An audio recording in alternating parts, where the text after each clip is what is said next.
সিরা কহিল, হ্যাঁ, সেই অদ্ভুত শহর যেখানে প্যানকেকের প্রতি ভালোবাসা একটি ধর্মের মতো। এখানে সকালের সূর্য ওঠার সাথে সাথে মানুষ প্যানকেকের জন্য লাইন ধরে দাঁড়িয়ে থাকে, যেন তারা কোনো জাতীয় পুরস্কারের জন্য অপেক্ষা করছে। আর আমাদের ফ্ল্যাপজ্যাক ফ্রেড, আহা, তিনি যেন প্যানকেকের ঈশ্বর। তার প্যানকেক এত হালকা যে, বিশ্বাস করেন, যদি আপনি একটু বেশি জোরে কথা বলেন, তাহলে সেগুলি উড়ে যাবে। এবারের উৎসব, হায় হায়! প্রতিবেশী শহর থেকে লোকেরা এসে ভিড় করছে, যেন প্যানকেকের পেছনে কোনো গুপ্তধন আছে।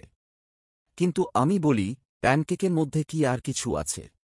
সিরাপের সাগরে ডুব দিয়ে এক টুকরো তুলতুলে প্যানকেক খেয়ে আপনি কি সত্যিই জীবনের অর্থ খুঁজে পাবেন? এবং হ্যাঁ, ফ্রেড গোপন রেসিপি নিয়ে মাতামাতি করছে, যেন তা কোনো রাষ্ট্রীয় গোপন তথ্য। আসলে সবাই জানে, প্যানকেকের আসল রহস্য হল ভালোবাসা, সিরাপ এবং একটু বেশি মাখন।